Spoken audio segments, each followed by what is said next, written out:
Oi, gente. Pois é, o Flávio Dino, governador do Maranhão, esteve no Roda Viva e, como sempre, ou quase sempre, né, eu vou fazer a minha análise da participação da pessoa no Roda Viva, né? Nesse caso, o governador Flávio Dino, do PCdoB. E a gente vai conversar sobre algumas coisas importantes, inclusive ele chegou a tocar em dois temas que eu tenho insistido muito aqui no canal e talvez por isso eu resolvi fazer essa análise, esse comentário sobre a participação dele.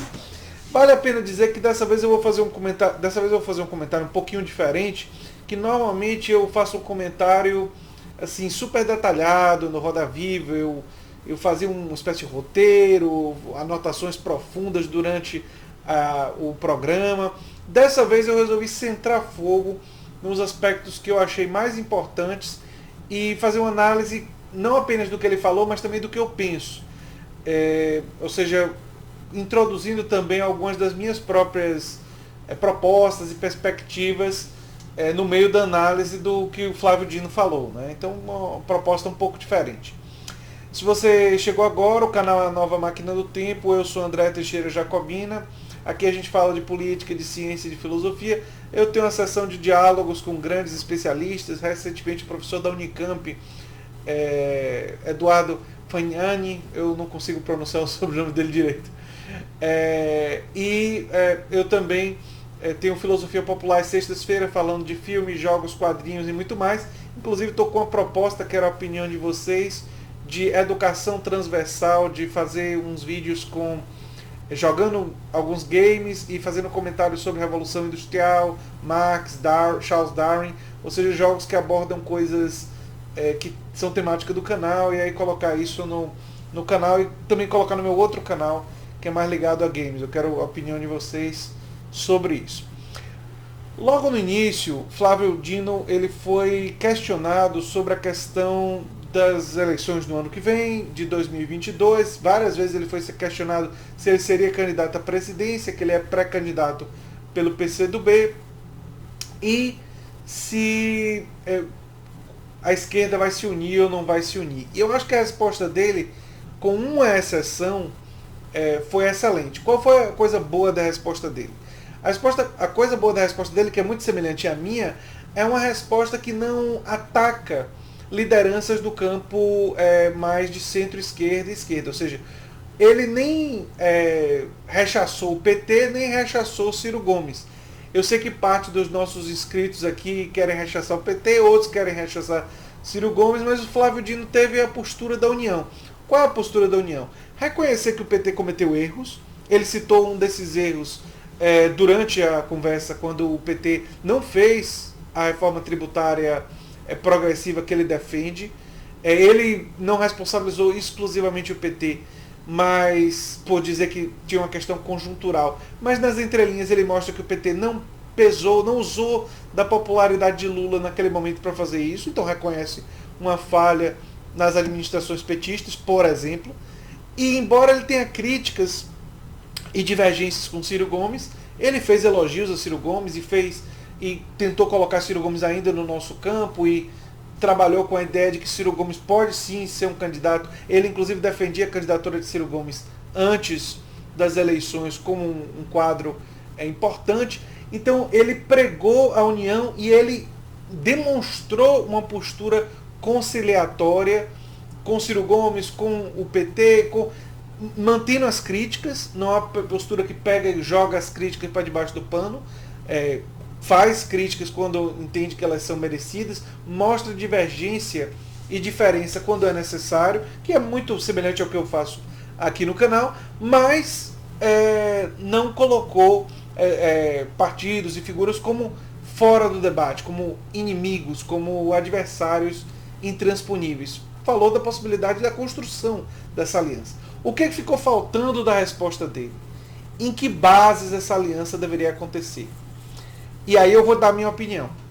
A aliança tem que acontecer não em cima de nomes, nem dos partidos necessariamente abrindo mão de ter candidato. O PT pode ter o candidato dele, o PCdoB pode ter o candidato dele, o PDT pode ter seu candidato. Não, essa não é a questão. Mas os partidos do campo progressista precisam se unir em torno de uma agenda. E ele deu um dos elementos dessa agenda mais à frente na entrevista. do Roda Viva. Qual é esse elemento? A defesa de uma reforma tributária progressiva. Esse é um elemento fundamental da agenda. A ideia de reduzir os impostos sobre o consumo, de reduzir os impostos sobre a produção e de aumentar os impostos sobre renda, patrimônio, dividendos empresariais, especulação financeira. Ele não entrou nesse particular, mas e enfrentar a questão da dívida pública, fazendo auditoria cidadã da dívida pública. Então, essa dimensão econômica de produzir justiça tributária é um exemplo de um elemento da agenda que o PSOL, que o PT, que o PCdoB, que o PDT, que o PSB, todos podem concordar. Não estou dizendo que vão concordar, estou dizendo que podem concordar, que pode haver esse grande debate dos partidos progressistas, e eles podem concordar com esse elemento da agenda. Eles também podem concordar com outros elementos de uma agenda progressiva, de uma agenda progressista. Eles podem concordar, por exemplo, com a auditoria cidadã da dívida pública, que eu comentei agora há pouco e pode ser introduzido. Eles podem concordar com, enfim, no meu caso, a minha defesa seria por fortalecimento da classe trabalhadora nas grandes empresas, ter poder de voz, como existe na Alemanha, em que o conselho das grandes empresas tem representantes dos trabalhadores, né? Uma ideia de criar mecanismos para unificação dos sindicatos, para que nós tenhamos menos quantidade de sindicatos, mas sindicatos mais fortes, organizações de trabalhadores mais fortes, mais capazes de negociar com o capital, com enfim, os capitalistas. Então, fortalecimento da classe trabalhadora pode ser uma coisa que também o campo da esquerda poderia ter unidade. Então nós poderíamos construir a unidade em torno de uma agenda de transformações do país, que começaria com a reforma tributária progressiva, reformar a Previdência, porque essa reforma que o governo fez é uma reforma que acaba com a aposentadoria para os pobres, como disse o professor da Unicamp, Eduardo, que eu entrevistei, a Denise Lobato Gentil e outros especialistas. Então nós teremos que reformar a Previdência, que está sendo destruída, né, por essa reforma. Nós teríamos que ter, então, uma agenda progressista para o nosso país, uma agenda de industrialização. A parte que ele fala das reservas internacionais é uma ideia boa, mas eu acho que é uma ideia meio que insuficiente, né? Eu acrescentaria na questão tributária a gente reduzir drasticamente a renúncia fiscal. Por que o governo federal faz uma renúncia fiscal de 340, 350 bilhões de reais por ano, com impacto mínimo na economia? De cara, essa renúncia fiscal, o PDT tinha uma proposta de reduzir essa renúncia fiscal em 20%, e depois examinar o resto. Eu sou mais radical, eu defenderia reduzir de cara para 40%, 50% dessa renúncia, e o resto ser examinado rapidamente para ver se tem alguma validade, e se não tiver, ser interrompida logo de cara e a gente acabar totalmente com a renúncia fiscal do governo federal e também eliminar a renúncia fiscal dos estados.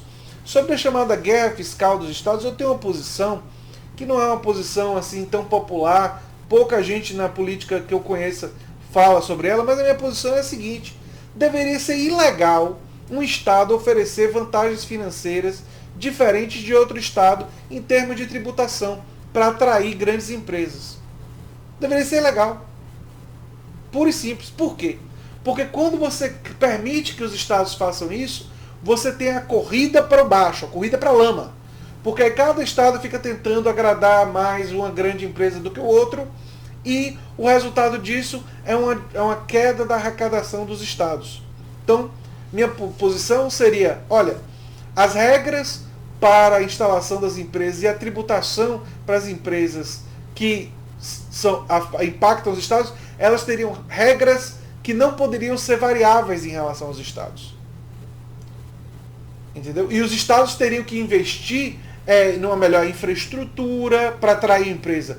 Teria que investir em mecanismos para fomentar o consumo, para atrair as empresas. Então, você não trairia uma empresa para o seu estado, a Ford, ou a empresa que fosse, por renúncia fiscal dos estados, porque os estados fazem uma renúncia fiscal absurda no Brasil.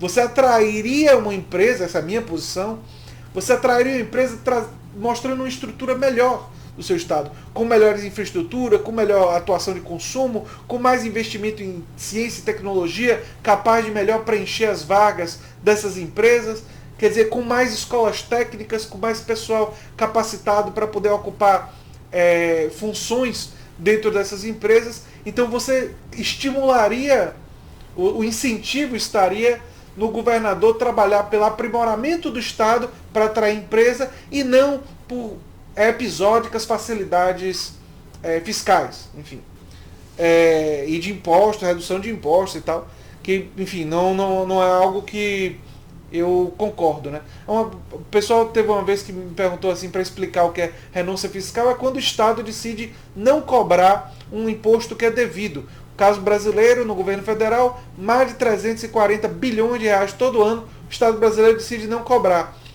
E a gente nem sabe o número que os estados da federação fazem de renúncia fiscal. E com essa guerra fiscal e a corrida para baixo, os números podem ser absurdos. A gente nem sabe quais são.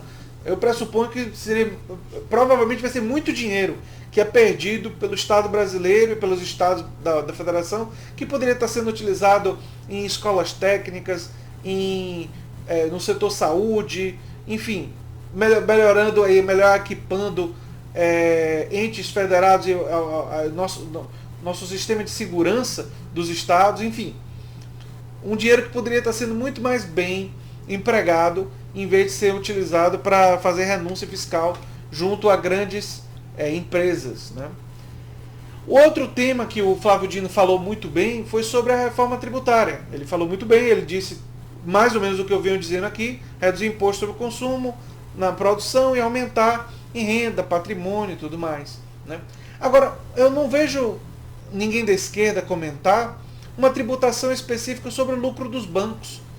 Por que a gente não taxa mais os bancos? Porque os bancos públicos e privados estimulam a concorrência entre os bancos. Porque os bancos públicos e privados, eles têm taxas de lucro quase que obscenas. E o lucro dos bancos não está beneficiando ninguém, porque não está gerando emprego.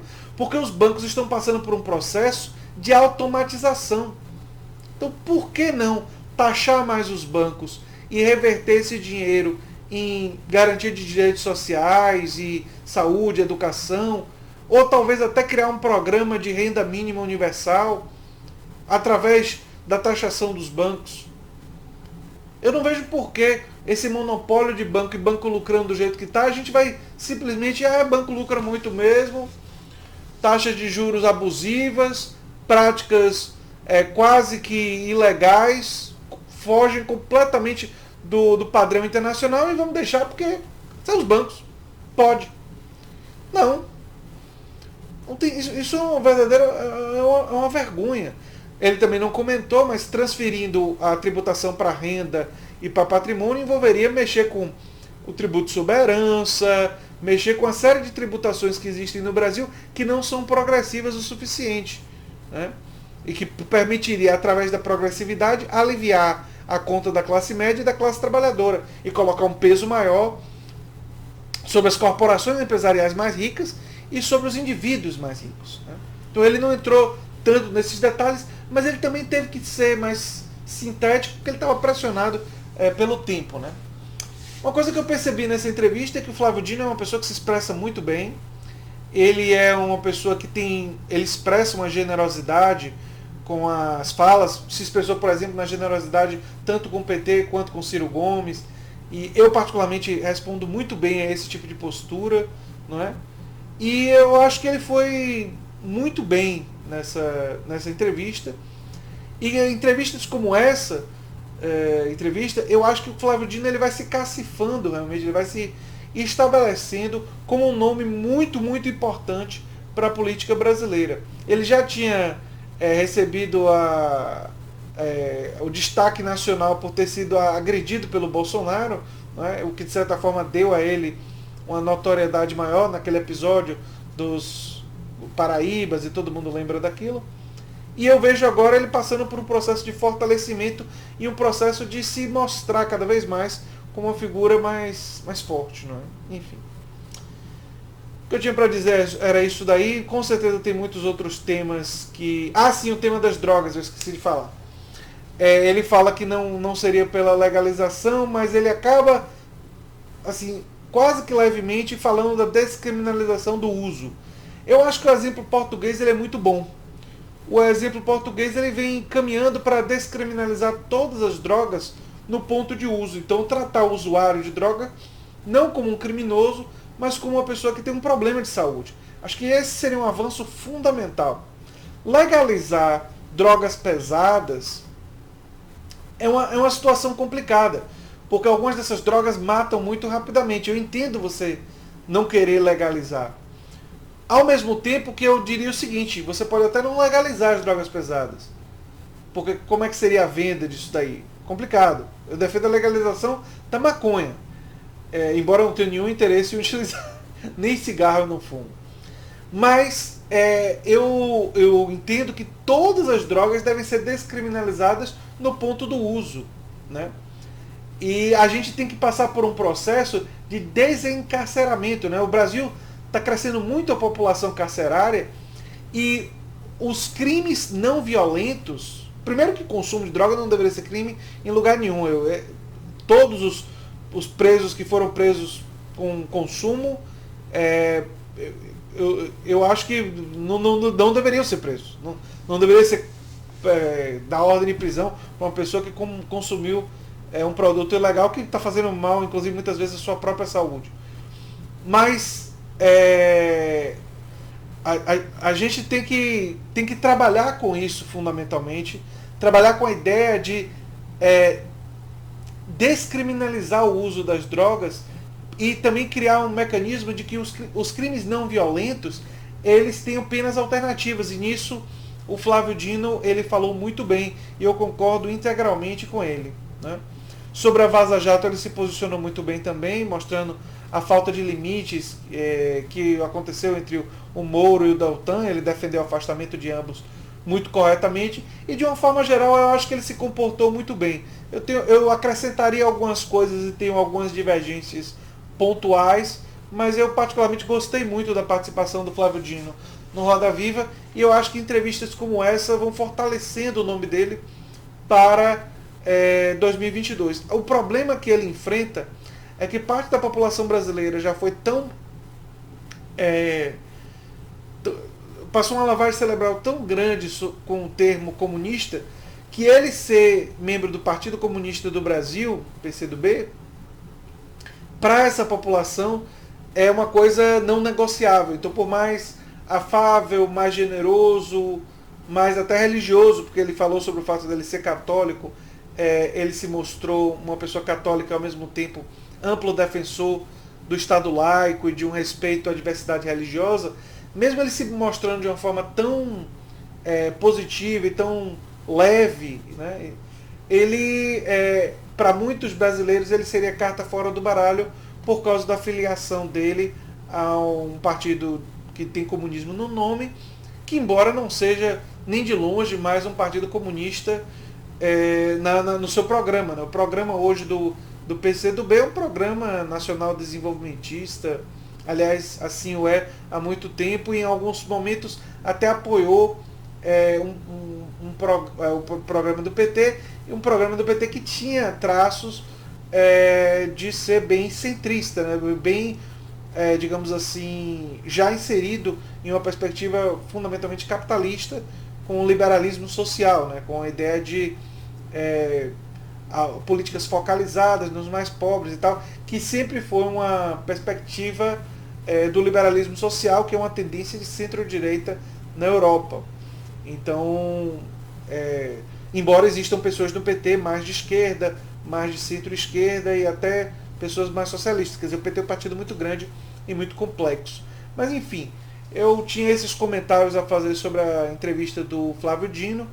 E se você gosta do que você vê aqui no canal, se lembre sempre de se inscrever, dar um like, compartilhar, quem sabe se tornar um apoiador. Links para o nosso apoio nas nossas outras redes sociais vão estar em um comentário fixado. E quem assistiu até aqui está vendo meu rosto meio vermelho, talvez tenha sido a desumanidade que nós vimos recentemente, e também o fato de que eu fiz a barba, e toda vez que eu faço a barba parece que minha pele assim ela fica ela fica vermelha, né?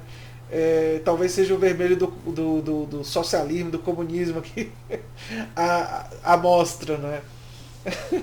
Enfim, com essa piadinha eu me despeço, mas quem tiver curiosidade de saber minha linha ideológica, eu sou um libertário de esquerda e tem vídeos aqui no canal sobre o pensamento libertário de esquerda, a defesa da radicalização da democracia e tudo mais. Enfim, vocês podem dar uma olhada nisso no canal. Um abração e até o próximo vídeo, gente. Tchau, tchau.